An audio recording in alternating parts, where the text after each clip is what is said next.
Okay, so welcome back everybody to another weekly Course in Miracles teaching session. Um, I wasn't quite sure what to do with this because we finished the the um, Song of Prayer, which is a great summary of the course. Honestly, it came at the very end after the rest of the course and really summed up some deep areas. So really, we've covered a lot of it, even in that because of how well it summarizes it. But one thing that I love about the course, and I mentioned it many times, is that it kind of is like a hologram, right? It's like every section, every different part of it kind of all covers the same thing. This is just saying the same thing over and over, but in lots of different ways that hopefully can uh, touch upon some of our catalysts that might help us to undo our ego. Because the ego believes in differences, believes in in complexity and all of that. And all of that really is a cover over the simplicity of the truth, right? Even the whole idea of a course, right? That there's a special course that people need to take, and if you take it, you'll make it there quicker. Even that is an illusion, right? This the course, the real course, is the path to oneness, which is just the undoing of the illusion. And it's a guaranteed thing. And we'll go over that a bit because it's in the intro to the course, right? This is a required course. The course that we're really taking is our awakening, our remembrance of who we really are. And everybody is going through that. It is guaranteed. There is nothing you need to worry about. There is nothing really that you need to do to get there. But this course is coming as time-saving device, kind of.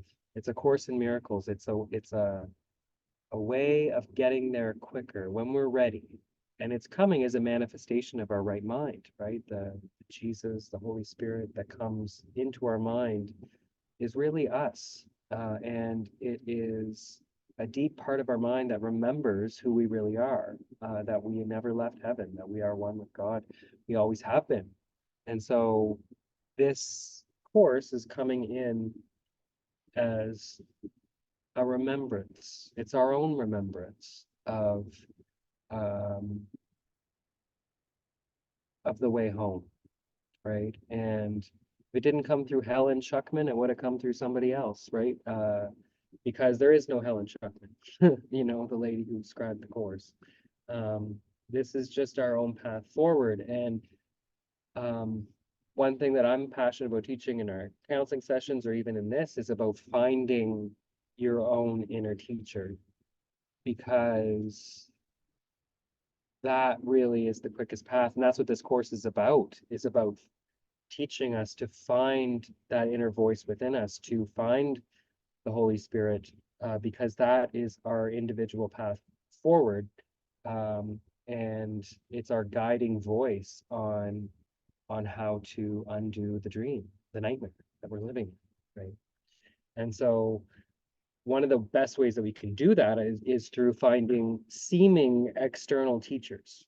Um, and that can show up through a guru, somebody, or a YouTube teacher of a course, or it can be through a spiritual teacher or whatever. It just could be your grandmother, somebody who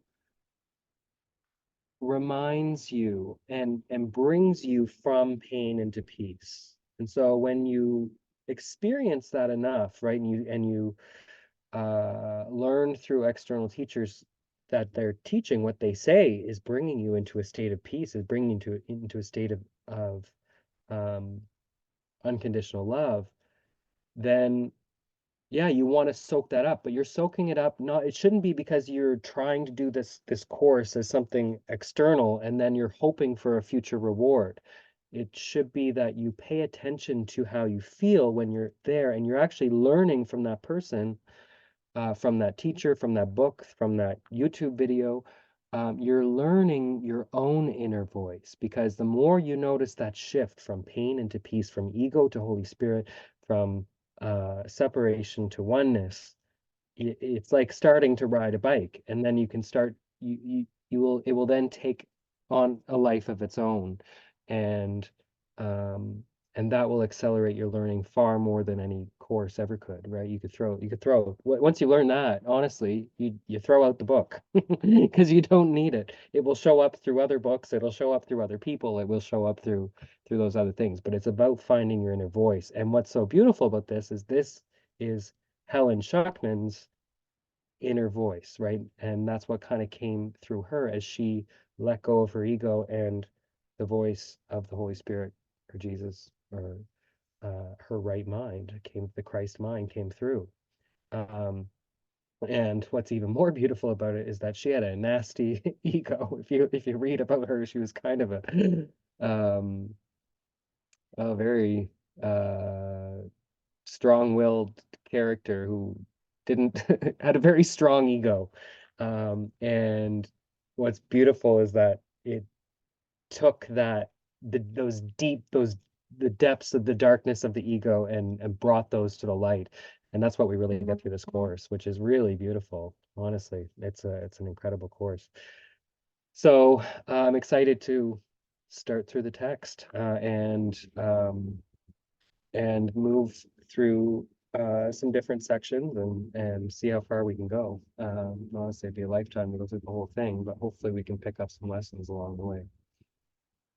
So before we go right into the text, I'm going to pull up my PowerPoint of just some things because we're going to be going through the principles of miracles, right? And so it's going to be some bullet points, rapid fire kind of different principles, but I want to give some background information about what miracles are.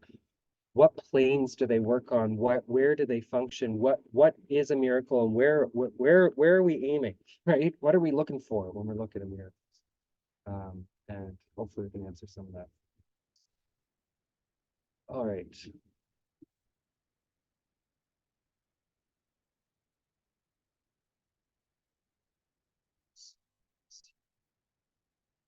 So yeah, we are delving into the principles of miracles. So the first question, right, is what is a miracle? And I'm not going to have a great answer for you because even the course kind of doesn't have a great answer. And the reason is that words can't really describe it. So we're looking and we're pointing towards an experience. And that's a key element that you really want to look for here. We're not looking for a cognitive miracle. What's the dictionary definition? Because the course doesn't really give one, which is, I think, a purposeful thing because it's when we're going to go into these principles of miracles, like it starts when these principles are elaborated, it starts to point toward that experience, almost by saying what miracles are not, and then pointing to what we're really looking for, which is an experience and a shift in our perspective that can't come through just a simple definition. So when the world thinks of a miracle, what do we think of? We think of a healing that was not expected, right? Somebody who was dying of cancer and the cancer disappearing, right? So something that generally seems outside of the norm and the rules and the laws of science and the world and the universe that we think we live in, right? So it can be an undoing of something through time. It can be an undoing of something in biology in the body or whatnot. And that's what we tend to think of. And that's not what the Course in Miracles is pointing to. It's not that, but that's like when we talked about healing in the Song of Prayer, that can be a manifestation of a miracle. But you can get caught up and you can get lost if that's what you think the miracle itself is. And there's reasons for that. One of them that I actually just kind of learned the other day in a video by Stephen Bowles. But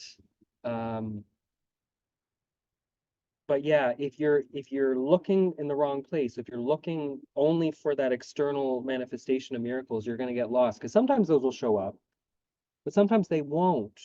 And that doesn't mean a miracle has not happened. And the reason why is really interesting, actually. And it can be really helpful so that you can know when the miracle is happening, and have confidence that it's working. And so hopefully some of this will lead you to that a little bit more. So yeah, obviously miracle healings, an undoing of financial calamity or whatever that may have come upon you or somebody you care about, the undoing of a war, those can show up um, as manifestations, but only if there has also been a healing of the mind, because it really is the healing of the mind that the miracle really is. And so if you were sick and you all of a sudden you're no longer sick, and you didn't learn something about the power of your mind, or you learned that you're not really a body that can get sick, then that's not really a miracle, right? But if you have that miracle healing and your body seemed to be healed because you learned that you're not even a body, right? And so when that clicked within your mind and you let go of some guilt that was bringing punishment within your mind, and you let that go and you realize that you were the one punishing yourself because you thought you were guilty, and you let go of that guilt, and that brought you to the place where you recognized your innocence and therefore you had a healing. That's a deeper level, because that has awoken you to another level. You're less asleep now. You're more awake to your true power, your true nature. That is a miracle, right? So there's always a lesson. So it's not just a healing of something physical, but it is a learning of that lesson behind um, that physical manifestation. Okay. So this diagram can be somewhat helpful in helping to understand that. So I wish I could have labeled this. I'm terrible at making these diagram things, but anyway, so if we think of this as linear time, so this is us going through our, I would say, many lifetimes, but in general, making our way back to oneness. So we're here, lost in the world of egos, in a world of billions of people and trillions of stars and whatnot, in the world of separation. And we're here. The truth is that if we just let it go, we will eventually learn all of our lessons and make our way and wake up from this nightmare that we're living in. And so we go around and around, basically spiraling upwards towards the truth of what we really are, is that we're awake in heaven, one with God and one with one another. And that's just the truth of it. And so in this plane of things, what a miracle is a jumping up of a level. You basically learn a lesson and boom, you go up from this bottom rung up to the second rung, instead of having to go around in that cycle of suffering long enough that you get so sick of it that you are finally willing to change your mind, right? Which is how a lot of us wake up from things. When you start to catch on to this miracle thing, you realize that it actually saves you a ridiculous amount of time, because you can pop up from that one level to the next. You learn the lesson, and then you go around the next cycle, but you're closer up to the light. You're closer up to the truth. You're closer to remembering who you really are.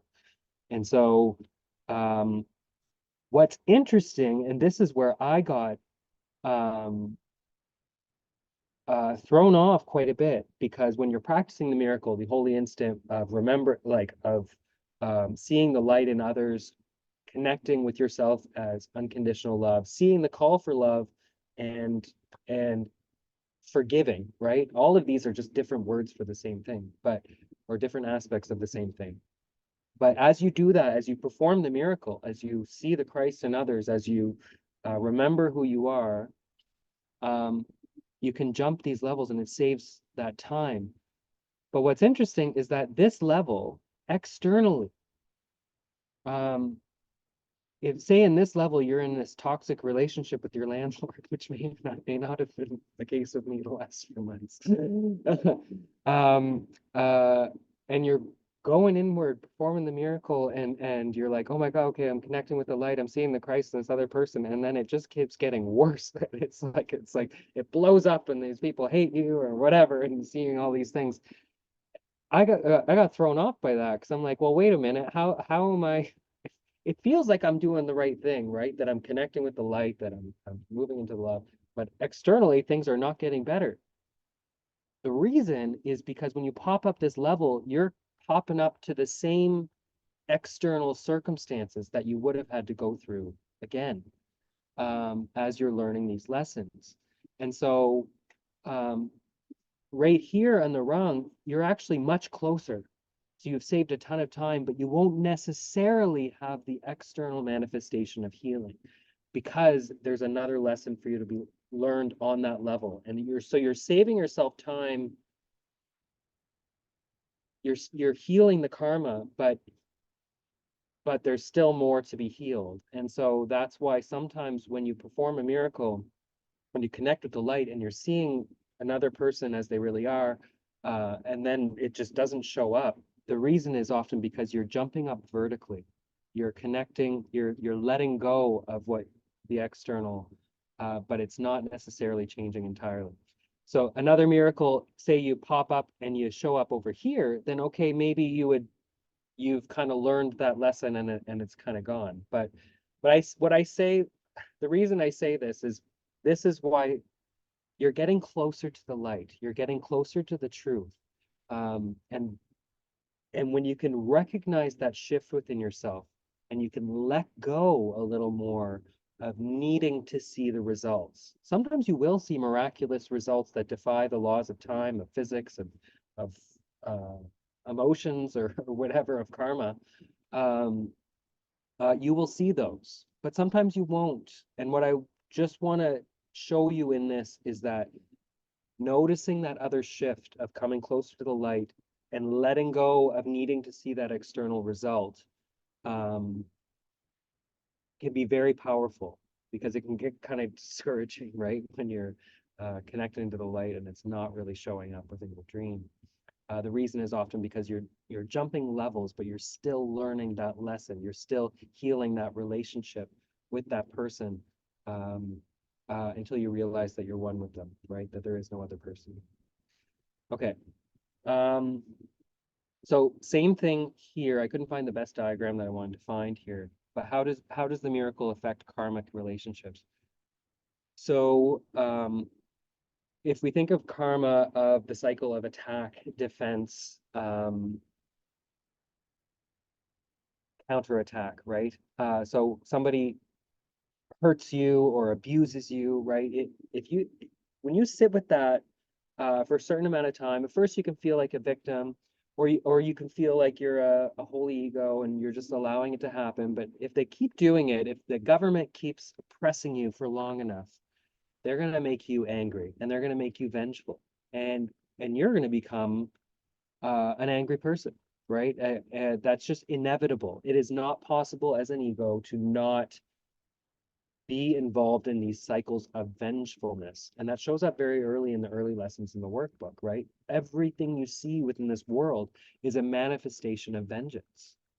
It can't not be that way, as an ego. And so we experience this within our life, in our relationships, right? Of people who abuse us. And we see this in the cycles of abuse, right? People who are sexually abused, uh, often end up sexually abusing others, but even in other ways, if somebody just mistreats you or takes advantage of you, right? Eventually it builds up in you. It builds up this resentment. It builds up this distrust.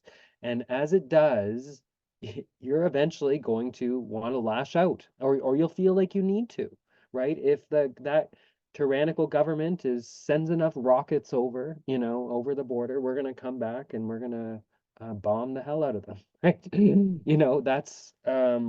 That's the way that it works. That's the way that karma works. Uh, and it's an endless cycle. Honestly, you can pretend sometimes like you're above it, but you really know ego is, because when you're ready for it, you'll start to see how vengeful and spiteful your ego really is. And the sooner you can see that, the sooner you can see that being a victim and a ultimately leads to becoming a victimizer. And when you're a victimizer for long enough, you're going to feel so horribly guilty for what you've done that you will then invite punishment upon yourself. And that other person will come and justly take their revenge on you. And when you can see that long enough, and you see that cycle long enough, and you suffer in the pain of that karma, because it's awful for long enough, it will eventually become so painful that you let it go. And that's that long spiral way around, right? So the miracle is the path of forgiveness, of seeing through that, of seeing that there is no, like, no victimizer is any worse off than any victim, because every victim is a victimizer, and every victim loves to be victimized, right? Because that's how they get their revenge, right? And it's this cycle that feeds itself through guilt, vengeance, and punishment. Um, and so forgiveness is a way of leaving that wheel of karma and actually popping out above it, of moving our consciousness above the battleground, of realizing that we're not the victim or the victimizer. I'm not Patrick. I'm not a body. I can't be victimized. Once you see that, that is the miracle. When you see that you are not the body, this other person I'm in this karmic relationship with is not the body. They're not a victim or a victimizer. When you see that, that is the miracle. You've remembered who they are, and you've forgiven them because you see the light in them. Uh, when that happens, that undoes this karma and allows you to learn that lesson quicker and advance of oneness. And this happens through karmic relationships because that's the main way that our consciousness has split. It has been through what better way to basically solidify our guilt except through relationships with other people who we think are more powerful than us um, or weaker than us.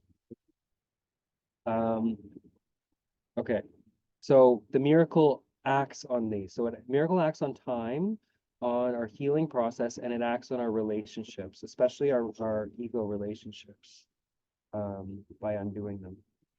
Okay, so this is just another reminder too, um, of just the different levels of the mind that the miracle invites us to. So, um, if we look at the levels of the mind, this is from Alan Watson. He's a Course in Miracles teacher, so I recommend his website, his channel. But he put together this diagram, which is really helpful and really comes from the Course, but you got to put this together. So when we look at the ego, there's all these other levels, and they're all marked by denial. So when you're in one of them, you are not cognitive, like you're cognizant or aware of these deeper levels of the mind. In order to get to the deeper levels, you have to sit in the pain. You have to go inward, right? You have to look at the nastiness within. Um, and it's hard to do. It's not easy. Our minds are very reluctant to doing that because that's the undoing. So our minds always want to look outward. We want to look outward to the evil in the world. Let's fix the world. Let's get Justin Trudeau out of office. You know what I mean? Let's get a ceasefire in Israel, right? Let's get what do we need to do to fix the world, to make the world a better place? Well, let's lock up the World Economic Forum.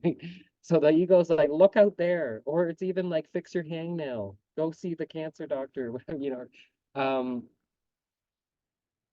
there's problem. It loves looking outward because it will never be undone.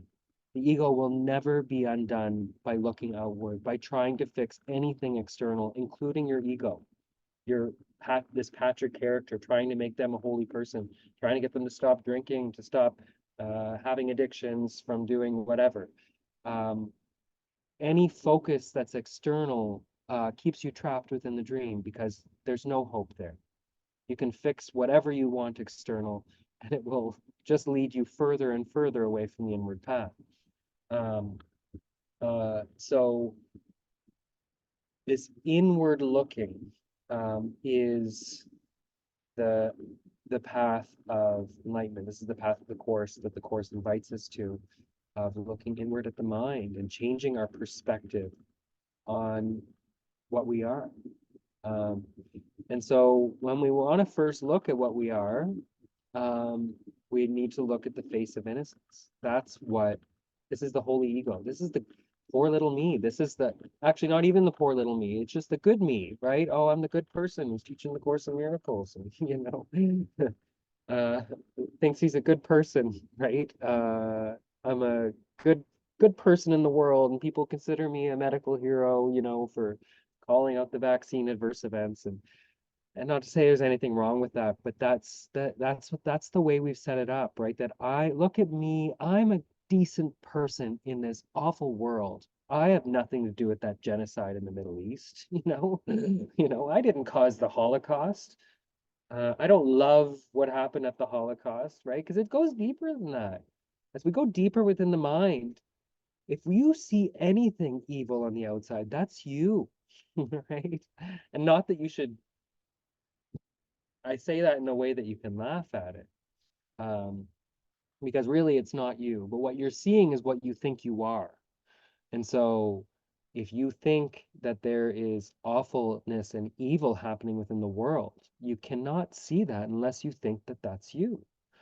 Um, and so what the ego sets up is this face of innocence, that there's this awful world out there, but I'm being a good person trying to make it a better place. It's a lie, uh, but that's what we like to believe about ourselves. So, what happens when we start to look inward, when we start to take this inward path? Often, what leads us here is an experience of becoming a victim, right? Where when our awareness grows enough, we realize that we can't just keep up this face of being a good little me, right? Like you start to get pissed off because the world is kind of awful. It's cruel. Maybe they come and take your medical license. Maybe the bank comes and wants to take your house away. And it all just happens because you're just trying to do the right thing, right? So now we're moving a little bit deeper and we've taken off one layer of the mask and we're starting to realize that we experience ourselves as the victim. And this happens not only with ourselves, but anybody that we identify with. So a victim group, it could be Palestinians, it could be Jews, um, it could be animals, it could be children, right? Innocent children who are abused. Um, and you start to get enraged about that. So we start to experience ourselves as a helpless, enraged self within a cruel, powerful world. Then as we go deeper again, um, and you sit with that long enough, if you sit with the experience of having your life destroyed, your reputation torn to shreds by people who want to tear you down, you can only take that for so long as an ego. And that's when the ego starts to show its face a little deeper, and where we see the cruel malevolence of the ego that wants to take its revenge and get what it deserves, right? Get its justice. And we can cloak that in courts, we can cloak that in police, and just holding them at bay. We need to stop them. But really, if you sit with that for long enough, you realize there's something in you, there's an insatiable drive for justice, and you can never really get your full pound of flesh. Um, and if you've really been victimized, which if you're aware, you'll realize every victim deep down really has this deep sense of victimization. You'll also realize there's a deep craving for revenge. But we like to deny that, and so we like to see that within the world rather than within ourselves. But it's there. So these are the layers. As you sit with that for long enough, this is the deepest layer that we don't really like to see. This is the cruelty of the ego, um, and the deep pain of separation. Um, but as we go deeper, as we follow the course on these deeper levels, we can begin to to see are reminders of the truth. So deeper than that is the call for love. So this cruel world is actually just calling for love. It's calling to awaken our unconditional love within ourselves. Um, and so as we start to see that call for love, it awakens the truth of what we are, which is spirit, unconditionally loving as God created us. And as that begins to awaken within us at the deeper levels, we start to feel peace, joy, and happiness because we see the truth and we see that all these layers were all just a lie. So what is the miracle? The miracle is seeing through these layers, not denying them, right? So not being like, oh no, that Netanyahu is a loving person, he's just doing the right thing or whatever, right? Within the world. But it's seeing the cruelty, it's seeing the awfulness and the evil, and realizing that it's you. There's not another person out there that is the evil. The evil is within you, and you're the one that wanted to dream up this. And so you're you're closing the gap between self and other. And the Holy Spirit really is the one that does this in the reminder of the call for love, the reminder of who we really are, and seeing the Christ in others. And so I just put these in your mind. So these are the layers that the miracle is working through. And as we practice the miracle, we go deeper and deeper, and we stabilize our perception of ourself and other as the Christ, as one. Okay. All right, this is just another perception, one that I made up of the experience of suffering, right? So here we are as the dreamer. All of this is happening within our dream. And what the Course teaches really is that there's no form of suffering that fails to hide an unforgiving thought. Within every experience of suffering is an experience of blame. There's a feeling of guilt. Somebody has the guilt. Somebody did something awful. Why am I suffering like this? Or why is somebody I care about suffering like this? And so we'd like to deny that at first, but when you sit with it for long enough, you'll realize the desperation that comes with suffering and the blame and the injustice of it all. And the reason I say that and the reason I bring that up is because if we place our focus in the miracle of, okay, I have this, my grandmother is sick, right? And she's in the hospital and she's unwell. And where should your focus be when bringing the miracle to that situation within your life, right? And while it can be very powerful and helpful to see the Christ in your grandmother, to see her as spirit, as an immortal soul, spirit that is unable to harm or be harmed, what's more powerful is to go deeper within the mind of what's really behind this. Why is my grandmother suffering? Was she forced to get a vaccine that she didn't want to get, and then she got sick right after that? Is there somebody that caused that within your mind? And the causation is not so much important as much as the casting of blame. Because what you'll notice is behind every form of suffering that you or somebody else has is the casting of blame. And it might be a blame onto your own ego, or it might be onto somebody else. But most often it is onto our perception of the ego God, right?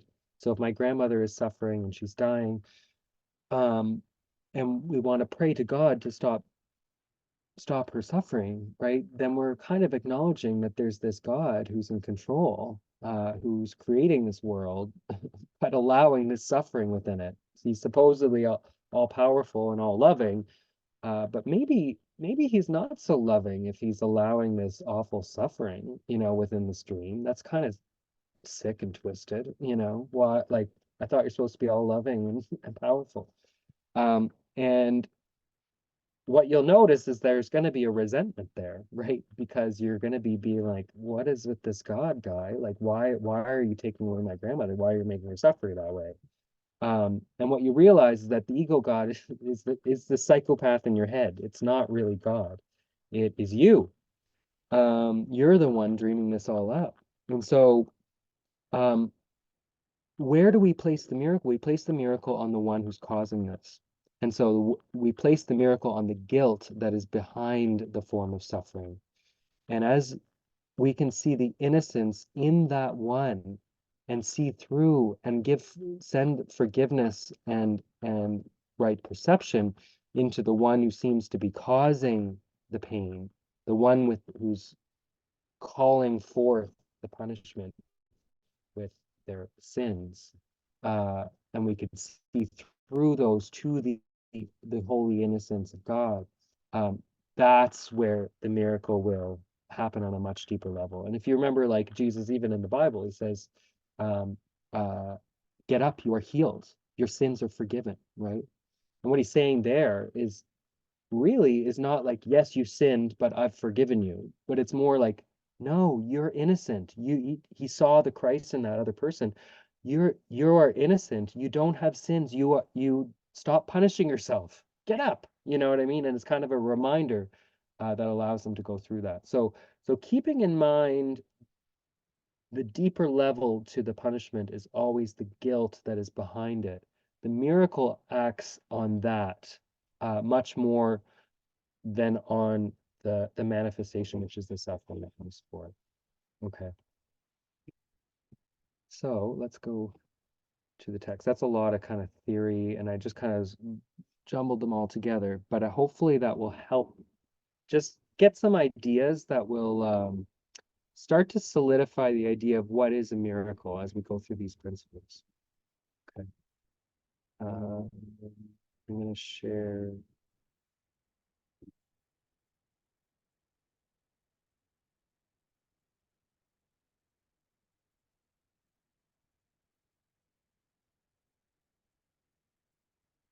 All right, I might actually start with the intro. It's pretty short. All right. So this is a course in miracles. It is a required course. Only the time you take it is voluntary. Free will does not mean that you can establish the curriculum. It means only that you can elect what you want to take at a given time. The course does not aim at teaching the meaning of love, for that is beyond what can be taught. It does aim, however, at removing the blocks to awareness of love's presence, which is your natural inheritance. The opposite of love is fear, but what is all-encompassing can have no opposite. So fear is illusion. So what he's saying here is what I mentioned before, right? So our awakening is guaranteed. We don't have anything to do. There's nothing that you have to do to get there. You can let go. And actually, ironically, the more you let go of the process, the more it will take off uh, in an accelerated way. So the more you feel like you're trying to do it yourself, like this is Patrick, he's doing his Course in Miracles, he's trying to learn that lesson, he's studying this one, I think he got that one. It's like, if you feel like you're doing it, you might be a little bit off the mark. Not to say that there's not activity involved, but the more you can let go and feel like it's taking off on its own, and that you don't feel a sense of needing, like of needing to do this, and or guilt driving you forward. I have to do this. If I don't do this, I'm going to feel bad because I should be doing my Course in Miracles. If you're doing that, you probably will make more progress by letting it go. Shut the book, let it go. Um, if the guilt is coming because you think you should be doing the Course in Miracles to be a good person, you know what I mean? If you find that this course, and this is what I try to invite people into the most, is that if you are like me, your life just became like a hell, you know, like as your awareness grows and you see how awful this world is and how everything that's good falls apart and goes to shit. And you realize that you're just in a lot of pain as an ego. Like that's what I found. What I found is with this course, I began to feel the shift from pain to peace, from ego and fear to unconditional love. And as I felt that, it was like, oh my God, I could feel within my body a shift. And when you notice that, and then you just crave it. You want more. You need it, right? Because you're remembering that this is your path home. Not that the Course in Miracles necessarily is, but this shift and healing of your inner vision. And that's what the Course is inviting us to. So this is a guaranteed course. There's no judgment on anybody else who does anything else. If your path is to go do drugs and hook on the streets, you're on your way. Like there's no right or wrong along this path. But if you can get a few lessons from this and it can help accelerate your path, then take it up. But only because it makes you feel better, not because there's right or wrong in any of this, right? So actually, the more you can let it go and let go of judgment and feel like you're a spiritual person because you're on this and other people are not, let that go, because this is all taking place on its own. Uh, the mind that is waking up is not Patrick. It is not you. Uh, it's not who you think you are. And it is happening on its own. So the other thing it says too is that its aim, and that's why this course can seem very negative. It can seem very dark because our true nature is unconditional love. So how do we get there? It's not about focusing on unconditional love and peace and oneness and flowers and butterflies. But it actually is by going to the pain, going to the darkness, going to the awfulness and looking at it and seeing how insane it is and letting it go. And as you let those go, as you forgive, as you allow the miracle to heal your mind, which is the correction of our perception, then the love begins to shine through. But not because we're making it happen, but it's because we're just letting the blocks to our awareness of it come forward. We already are, you already are unconditional love. You already are healed. You already are enlightened. This is all just reminding you of that fact. So this course can therefore be summed up very simply in this way. Nothing real can be threatened. Nothing unreal exists. Herein lies the peace of God. So the peace comes through the fact that you already are there. You already are one with God. None of this really happened. We don't have to undo it. We don't have to, it feels that way. It feels like we're undoing it, but it's not the truth. The truth is that it's nothing real. Our true nature, our true condition as unconditional love cannot be threatened. We just think it can, which is why we're scaring ourselves. And if we could just laugh at it, we could let it go in an instant, right?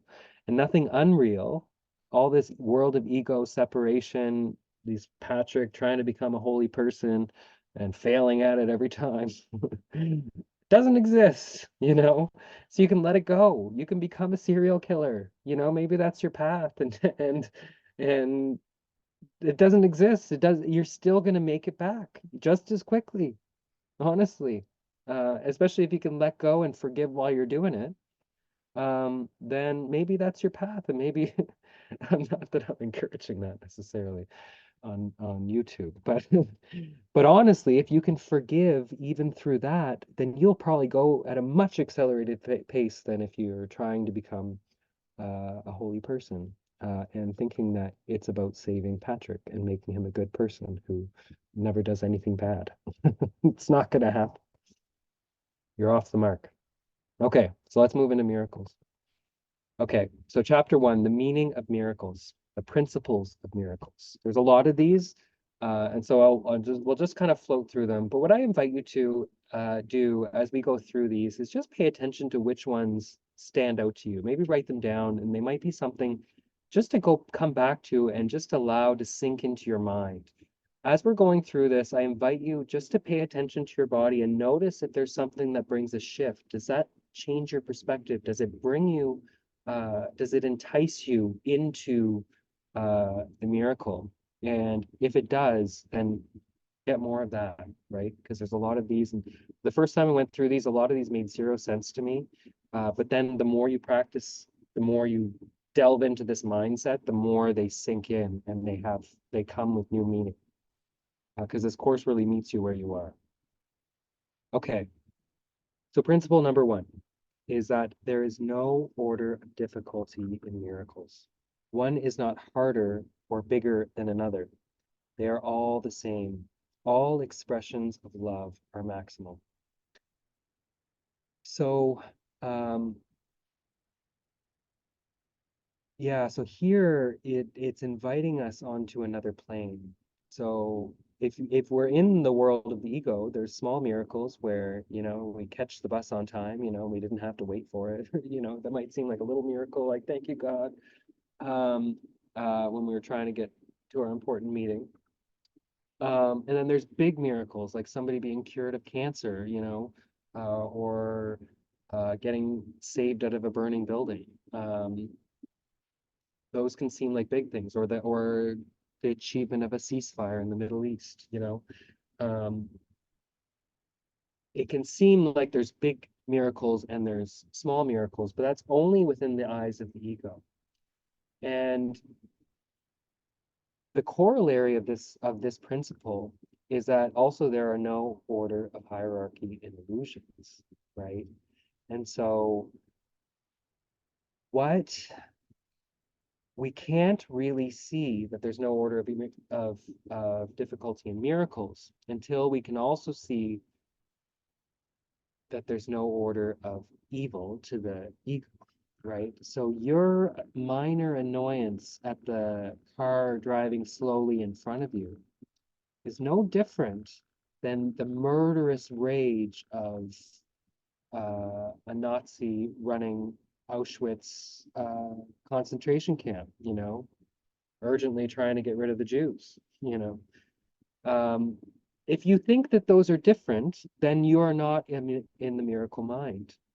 Um, and if you think that there is a hierarchy of guilt, a hierarchy of egos, then you will not see the truth of what you are. You will be off the mark trying to make yourself a holy ego, and you will continue to fail until you learn the lesson that you're not an ego. Um, so, so what this is inviting us to uh, can seem a little strange. It can be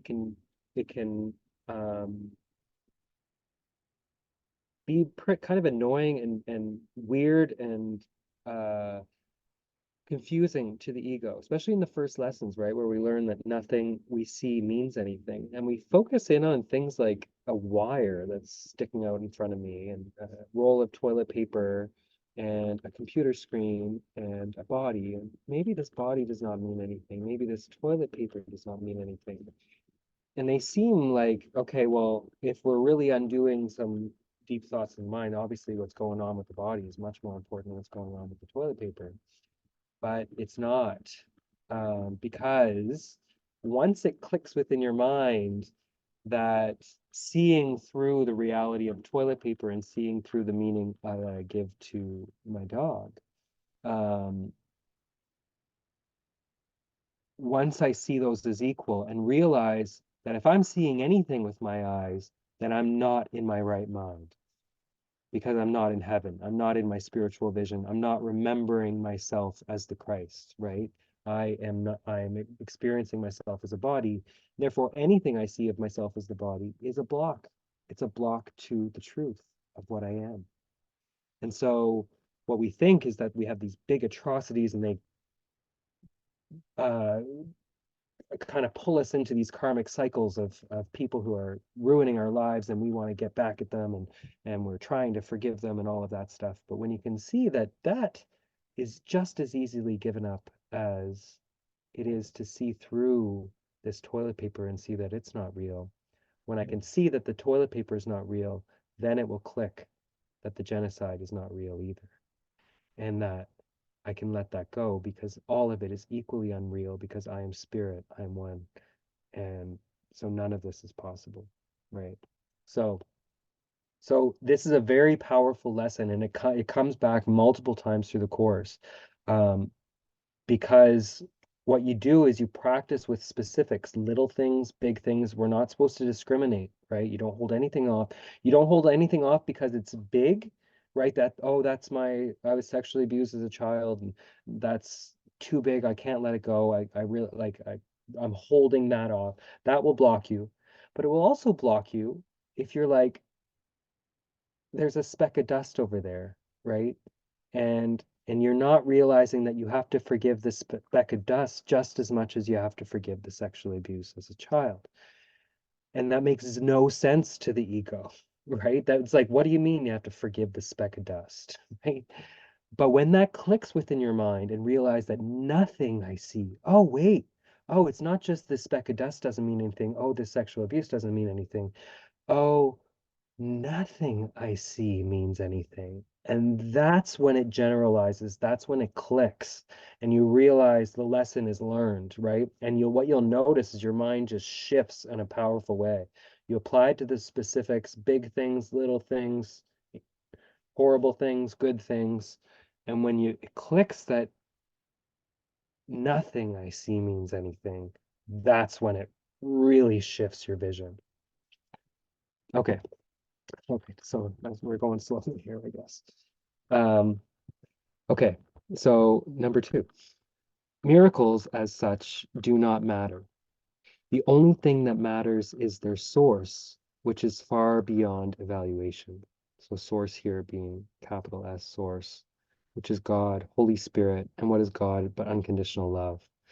So um, So the miracle, if you're asked to perform a miracle, to heal something, or to solve a problem on a deeper level and invite the miracle in to heal that, um, it's not the miracle itself. It's not the external manifestation. What matters is that switch. And if you can notice it within yourself, when the miracle comes, there's a switch of source. We choose all of a sudden from the ego, which is a fear-based source. Oh my God, I'm going bankrupt. What do I need to do? I need to hire a lawyer. I need to call a trustee and make sure the bank doesn't take my house away. Right? So there's a problem, right? Where we invite the miracle in.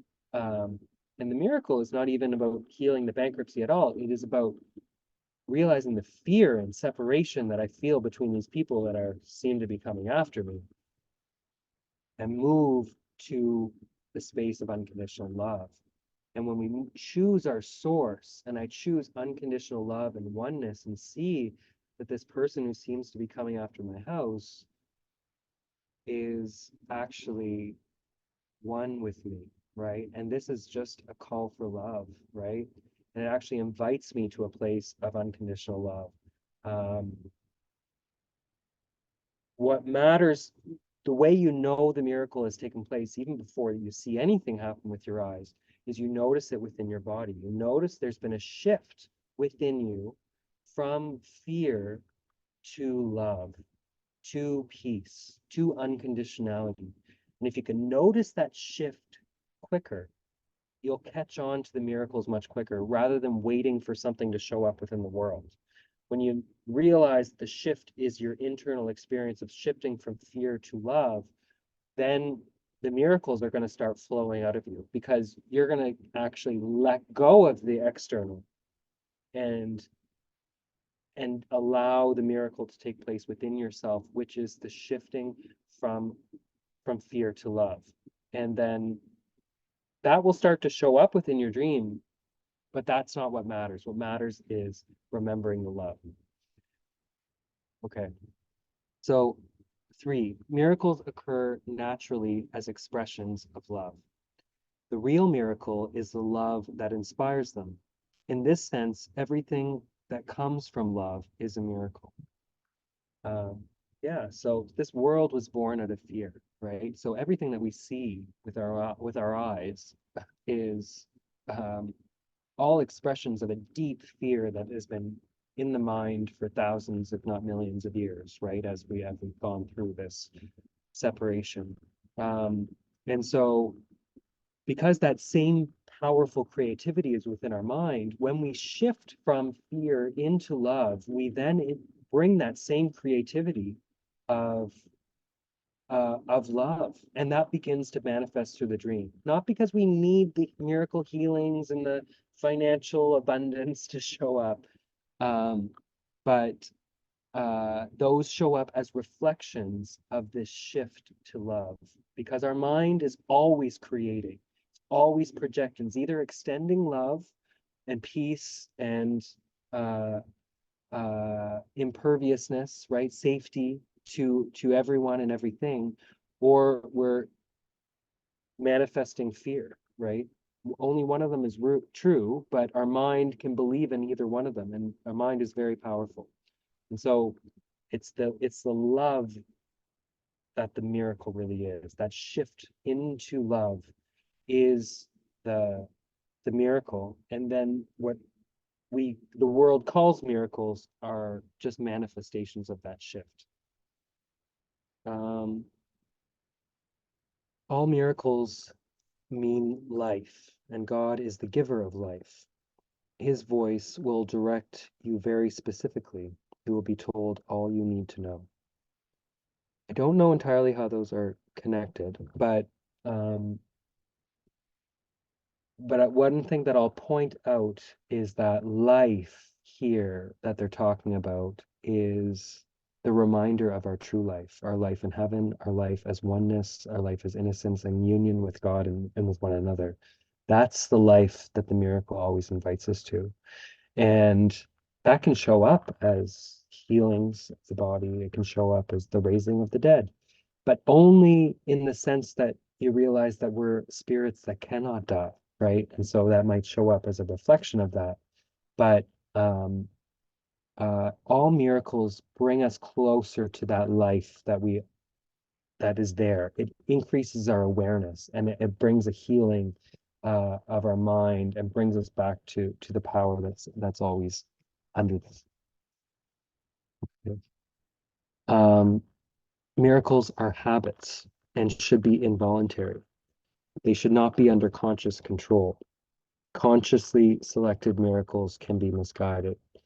They're not a special skill, like, oh, you're a miracle worker and somebody comes up to you and okay, well, let's heal your body or whatever. Um, you should be doing miracles so often. So any problem, anything that shows up within your dream that causes a disturbance to you is something calling for, it's a call for love. It's a call for the miracle, right? So if you're seeing a genocide in the Middle East, if you're seeing a neighbor who seems to be mean to you, if you're seeing a government who's trying to take away all your money with your taxes, that's a call for love. That's a call for the miracle. There's a conflict there. There's a feeling of separation. There's a feeling of a victim, victimizer, some sort of a karmic cycle there. Okay, how does that make me feel? Awful. I feel like shit, right? When you're in those relationships and they're starting to flare their head, right? You realize this whole world is a battleground. So when those come into the mind, those are a call for the miracle. So we should be doing these all the time, because unless we're in denial, our whole life here within the world is hell. And so all of it is a call for the miracle. And so the more sensitive we become, what you'll notice is that things become more painful within the world, because you start to see this call for the miracle more and more. You start to experience the world as a more awful place, of everything being disappointing, of your life going to hell. And it's not because it didn't have that potential anyway. It's because your awareness is growing and your mind is willing to see that. And all of these things are a call for miracles. So every disturbance of our mind, we bring forward uh, to the Holy Spirit, to our right mind, to see the truth in it. And as they're transformed, as we make that shift from fear to love, miracles just start shifting. And what you'll notice is things start to heal, um, especially in your mind, right? That you start to remember who you are deeper and deeper, and it begins to accelerate. Okay. Um, Miracles are natural. When they do not occur, something has gone wrong, right? So miracles are true nature. This is uh, what we start to realize is that this whole world of of politics, of uh, biology, of all this stuff, this is unnatural. This is the hellscape that we created out of the ego to push the evil onto the outside, right? And so it can seem like as we're progressing on the spiritual path that the world is becoming a more awful place, but it's actually we're seeing the truth of it more and more. And actually, as we see the truth of it, and we begin to see it's not real, and we see all of it as a call for the miracle, a call for love, which allows us to transform it. And we'll stop at 10. So miracles are everyone's right, but purification is necessary first. So miracles are our inheritance, the remembrance that we're loved, that we're at peace, that we're not, that there's no sin, there's no guilt, there's no harm within the world. And if we see it, it's not real. That's everyone's inheritance. But in order for us to experience them, we have to remember who we are, because they're not Patrick's inheritance. Patrick's inheritance is death. Patrick was created out of death, was created out of vengeance, was created to push the evil on the outside so that I could feel like a poor little me and pretend like I wasn't the one that that believes that he ruined heaven and wants to hide within a world. So they're not Patrick's inheritance and they can't come through Patrick. So that's one thing, but they are everyone's right. So it does belong to me when I remember who I am.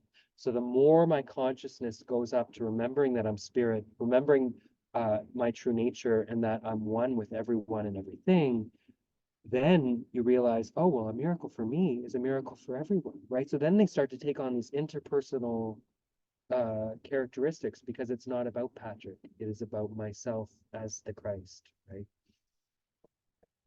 Okay. Miracles are healing because they supply a lack. They are performed by those who temporarily have more for those who temporarily have less. So miracles are recognizing a call for love, right? So if we're seeing somebody within our dreams seems to be doing something awful or something they shouldn't be or something that causes a disturbance within our mind, really that's us. And what it is a call for love, right? And as we can see that, as we stop seeing it as vengeance, as somebody trying to screw us over, as somebody trying to harm us, and we realize that, oh, this is a cut off part of me that is calling out for love, calling out for unconditionality. And when you realize that it's me, when I send that love to them, I receive it for myself. And so really it can get caught up in this sometimes that I'm a good person, I'm a spiritual person, and I'm sending out spiritual vibes and love vibes to other people who are less spiritual than me. That's not really true. That can seem that way, but really the truth is that it's all me. It's all us. And so it's just parts of ourselves that are calling for love. And as we send it to ourselves, we experience that love for ourselves. All right. Almost there. So miracles are a kind of exchange. Like all expressions of love, which are always miraculous in the true sense, the exchange reverses the physical laws. They bring more love both to the giver and the receiver. Yeah, so that's kind of a manifestation of what I was just saying there, right? Because the giver and receiver are really one. And so when we enter into this miracle mindset, when we send love to that person that we can't stand, we seem to not be able to stand, you immediately feel it within yourself. And it's like, whoa, it's a deep experience that you can only really experience through your seeming enemies, because they're the ones that hold your guilt. And that's why they say your brother is your savior, because as we send the love and forgiveness off to them in the miracle, um, we receive it for ourselves. And so it's the opposite of what happens within the world. When you give somebody a donation, it's money that you can't spend on your family, right? And so there's this feeling a little bit like there's a scarcity, there's a limitation on what you can give and what you can receive. But as you give and receive the miracle, you get it right back immediately, not hundreds of years later or something. Okay. 10. The use of miracles as spectacles to induce belief is a misunderstanding of their purpose. So a miracle, like a big shining light or a healing of something, those can happen. Those definitely 100% can happen. There could be shifts of whole timelines, right? There can be, um, honestly, huge things happen within the world, but that's not the purpose of them, right? They're not there to induce belief, right? If you're believing somebody because they rose from the dead on the third day, then you're kind of off the mark, right? Or if you're believing in somebody because they walked on water, then you're you're that's not the purpose of them. The purpose of them is to to switch to love, to heal the fear and to move our mind into a space of unity and oneness. And so they're not there to induce belief, which is they tend to be considered that way in a lot of traditional Christianity or whatnot, that, oh, Jesus must be the Son of God because he did miracles. And so it's not that, he's not like a magician out there to do that. But it can teach a lesson, which is that the world is not real, right? And so when that clicks within your mind, that can show that we all have that same power. And that's what Jesus really said, that we can do all these things and more, because the world isn't real. So multiplying of loaves is not a miracle itself, it's the love that is behind it. All right, so I'm going to leave it at that. Our meditation is going to be a bit shorter today, uh, uh, because I wanted to focus kind of on that aspect of um, generalization, which is uh, pretty apparent in lesson number one, right? Where we practice very specifically with random objects that we seem to see in front of us. Um, and it can seem almost mechanical, right? Like, what is this? Why am I talking about the camera? Like, why does this camera not mean anything? And what does that have to do with forgiveness? Um, and in the beginning, you don't really need to know that. It's opening the mind, it's undoing some of the uh, inner mechanics of the ego. But the truth is that the whole physical world that we see around us is built out of ego. It's built out of separation. It's built out of vengeance. It's built out of fear. That's the truth behind all of it. And it can seem like there's good things within the world, like children and families that love us, and um, but all of those are just a thin veil over hate, honestly. And not to say that those persons, like our creations behind them, are not um, real. But as long as our trust, as long as we're looking for meaning, as long as we're looking for um, purpose, we're looking for results, we're looking for who we are within the physical world, we're trapped. You're trapped in the matrix.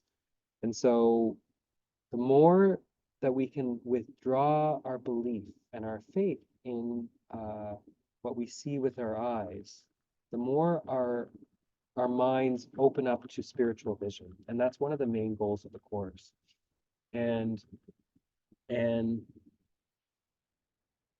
and one of that is through the order of difficulties, right? So that's one of the ways that our egos keeps us trapped, and is thinking that there's some things that are good within the world, there's some things that are bad, there's some things that are neutral, and there's some things that are awful, right? And so we think that this toilet paper, well, that's not a block to love, right? That's just toilet paper. It's sitting in front of me right here, you know. Um, and so it is actually, because as long as you believe that you're living in a world where toilet paper is needed and you have to cut down trees and you have to kill the trees to make the toilet paper, and you have to, you know what I mean? You have to eat food and you consume things in order to keep living, and you got to kill those pigs that you kind of liked, and, make some bacon out of them that you also kind of enjoy, which is a little bit disturbing, Um, what we don't see is there's all these layers of meaning behind all these little things. And just the whole idea that we're living in a physical world is a block to the truth of what we really are. And so what can seem very simple and petty within um, or meaningless maybe within this lesson is opening up to a very profound lesson that when it clicks that it's actually nothing I see means anything, not just, oh, I'm letting go of the news and I'm seeing maybe the news doesn't mean anything. That seems like, oh, that's a step of growth forward, but maybe even toilet paper does not mean anything. Oh, maybe nothing I see means anything. Oh, that's when it's like, oh, then you can like look around you and be like, none of this is the truth. None of this is what I want. There's another world beyond this. And that's when your spiritual vision can really accelerate on a really profound level. So that's what I want to really invite you into this. If you do feel like this lesson is helpful, um, it is very powerful. It can seem like one of those introductory ones that is just a stepping stone to the next one, but on its own, you can reach enlightenment, you know, you can remember who you are just through this one lesson, and it can happen looking at a coffee table, right?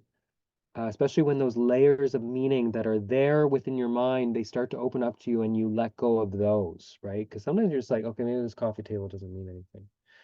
But as you practice it, as you progress within the course and you come back to this and realize all those layers of meaning of what it means to live in a world that has coffee tables, right? Where there's unethical slave labor or whatever that making your coffee, or you're destroying the rainforest to make your cup of coffee in the morning that seems to make you so happy, right? You know what I mean? And all those poor lemurs or whatever in the rainforest are all dying away because of your coffee, right?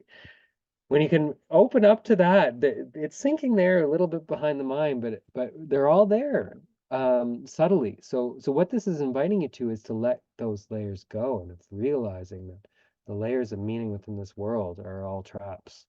And as you let them go, your mind opens up to a world of spirit where none of this exchange and good and evil and scarcity and consumption really exists. And so I invite you to open up to that deeper layer of this lesson, that when we let go of our physical sight and realize that, oh, this whole world holds nothing that we want, uh, it can be very profound and pull you to a place of deep oneness.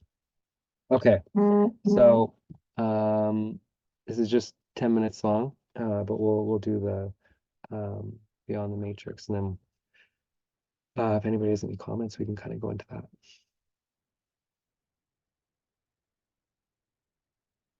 This is his first one on his channel, so I think the quality is a little bit lower. So, but if you can't hear it, let me know. We can just kind of practice this on our own. All right. Welcome. Shows. To free your mind, a guided and experiential daily practice designed to dissolve past programming and expand your awareness of who and what you truly are beyond the matrix of fear, lack, and separation. Let's begin. This is a holy instant. Begin to rest and relax. An instant to stop and remember. Take a deep breath and close your eyes as you exhale. Remember who you truly are. Begin to breathe more slowly and more deeply with your attention on your heart. You are not limited, but unlimited. Not mortal, but timeless. Not weak, but powerful beyond all measure. You are not the body, not even the mind.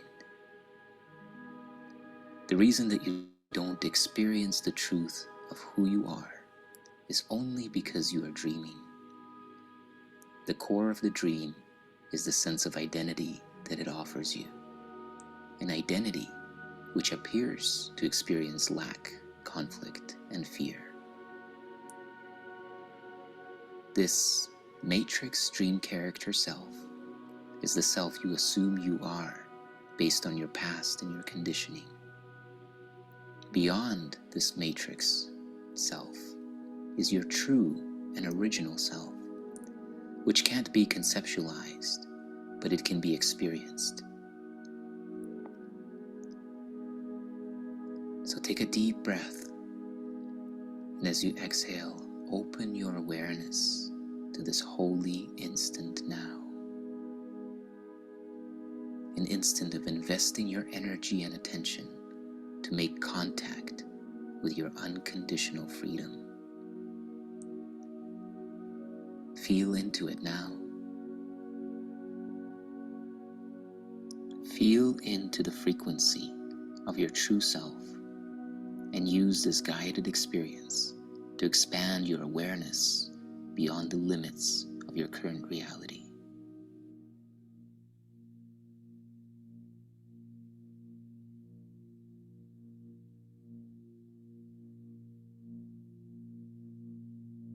Nothing that I see means anything. Gently and slowly repeat this idea in your mind and consider its meaning. What does it mean that nothing that I see means anything? Repeat the idea now and slowly contemplate it.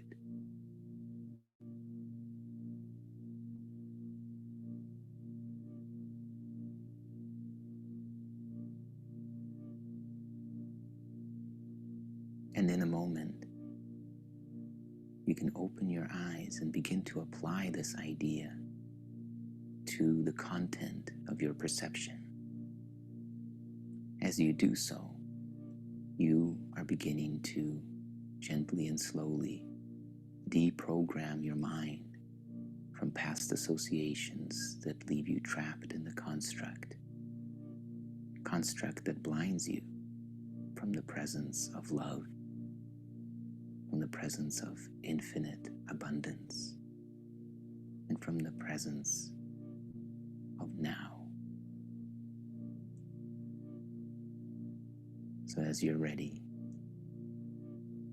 gently open your eyes and open your awareness to your environment. Begin to look slowly about you, noticing the objects.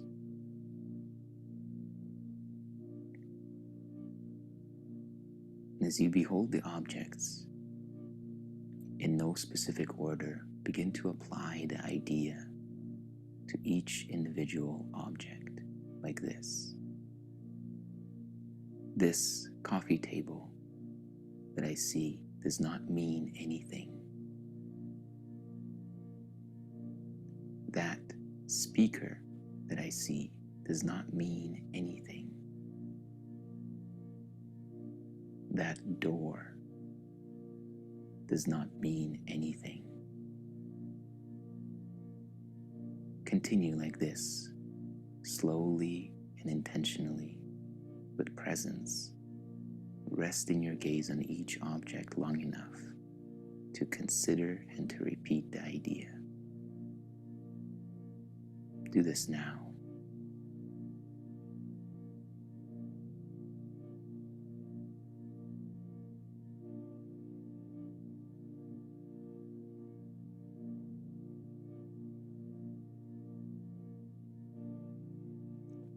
And now expand your range and begin to look at objects further away and maybe to each side of you. And if possible, even look behind you to see and notice and apply the idea to the objects that are behind your body. Do this now.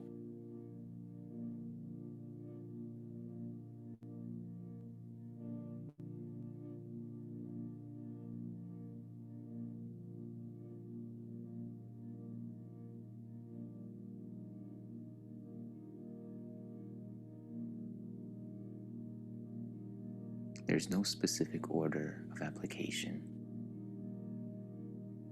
One thing is like another as far as this practice is concerned. Before you finish, try to apply this idea to parts of your body. This hand does not mean anything. This finger does not mean anything. That knee does not mean anything. Do this now.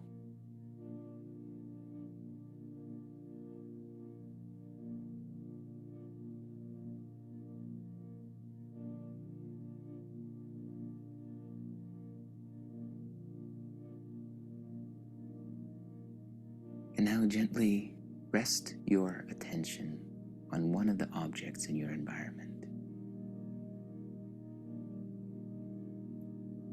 Apply the idea for today.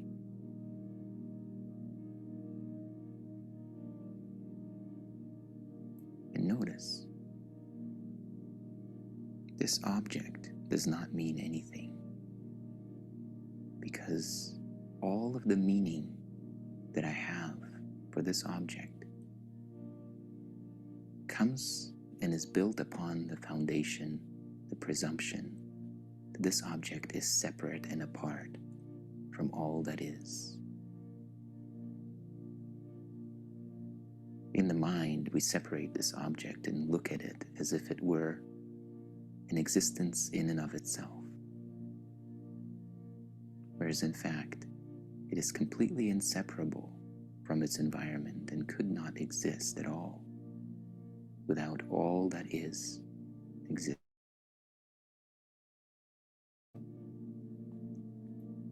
Just like your finger could not live at all without being one with your body.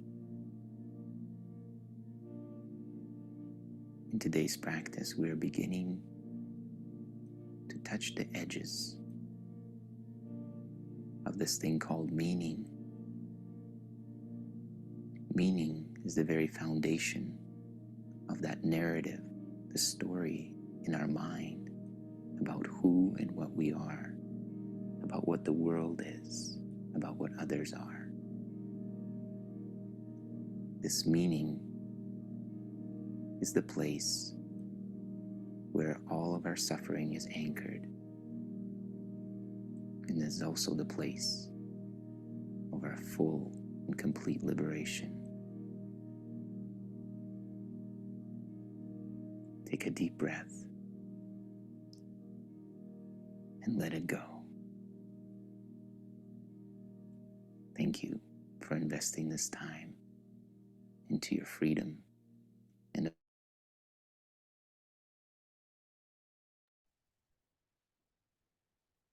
All right.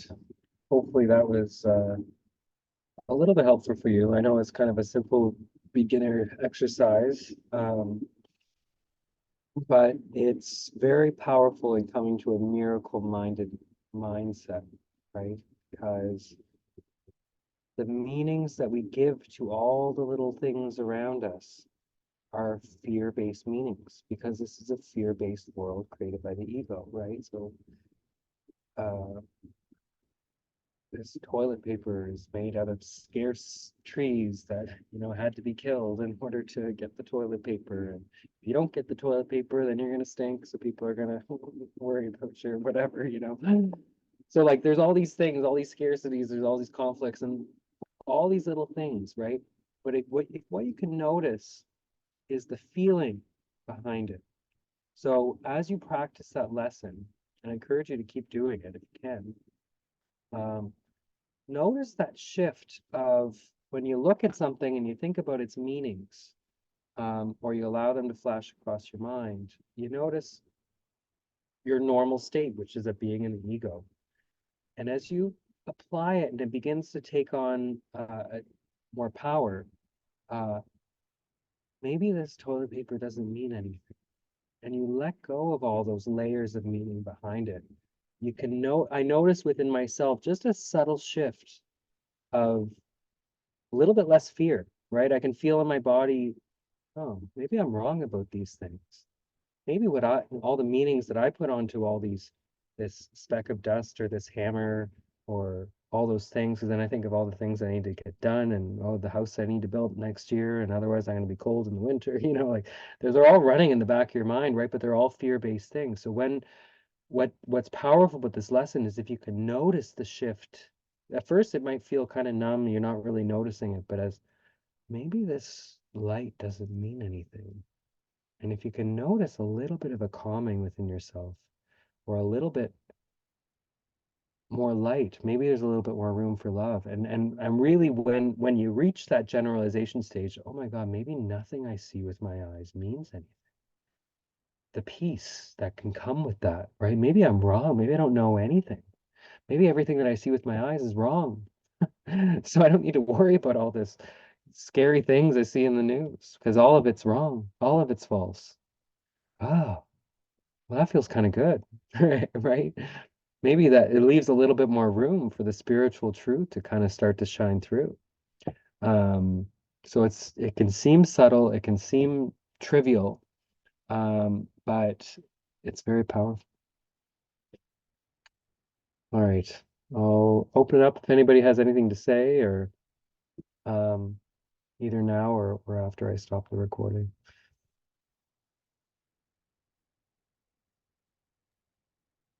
That was excellent, and I've been doing not quite this process, but one of Lester Levinson's, that letting go process, Okay. when coming into resistance about anything and letting that go immediately, Mm, right? yeah, Just in the moment, not 5 minutes from there. I mean, I'm not that good at it. I wouldn't want to imply, but yeah, to the best of my ability, just letting go. And when you apply it to this first lesson, I could let go of the meaning that I've given yeah, this. mm, I yeah, would let go. When? Now. mm, yeah. And do you feel a shift when you do that? Yeah, I Yeah, do. And I've done the practice with a number of people, and yeah, it's really, really quite profound. It's no effort in it. It's just the mm, decision yeah, to let it go. yeah, And no, once we're not in resistance to the meaning that we've given something, mm, good or bad, yeah, right? Or we're not clinging or resisting, then it just dissolves. mm. But it was an excellent lesson. Thanks for the way that you presented it. It was fabulous. Yeah, yeah. Thank you for sharing that. That's helpful too. The teases that practice it. Could I? What is it? Could I? Would I? And then when? Right? Yeah. Yeah. And so it opens your mind. Could I? Oh, okay, I could. It kind of moves your mind through those little strings that keep you tied, and then it pulls you into the now, because now is the only time that can happen. That's beautiful. Yeah, thank you. And if I could just add, one of the things that I've had to, well, even with myself, when I've had a bigger resistance to letting go, is could I let go of the resistance to letting go? Mm, And then that's yeah, brilliant yeah, when you do that step prior to it, when you're really holding on to that resistance. Could I just let go of the resistance? That's a little less threatening than letting go right away. yeah, yeah. That's a very powerful one. Because if you try to fight it and you don't want to let it Yeah. go, that you're not, and then you allow the resistance, being like, oh, okay, can I allow this part that doesn't want to let go? Can I allow that to be there? And then can Yes, I? the whole welcoming and allowing process is Yeah. in fact welcoming and allowing before you even do the letting go process Mhm. Yeah. is Because fabulous. yeah, because really letting go is kind of welcoming as well. Because you're letting it go. Can I let it go and let it be here or go and do whatever it wants, right? Mhm, And then often it goes, right? But mhm, sometimes it lingers a little while, and if mhm. just let that happen. Yeah. It, It's the 23rd Psalm. He prepareth a table before me in the presence of mine enemies. mhm. And so when we're welcoming everyone to the table, Yeah. Yeah. No, It's only infinite patience. I think the course says at one point, only infinite patience produces immediate results, right? So when you're fully willing to allow whatever you want there, then it will finally let go, right? Oh, but only when you're re ready to let it be there as long as it needs to be. But then it'll go immediately. Ironically. Yeah, but that's a helpful practice. Thank you, friend. All right. Thank you, everybody, for coming out. For those who are listening, uh, back again next week, and we'll hammer through some more of those miracle principles. Okay. Thanks, guys. And I'll end the recording here.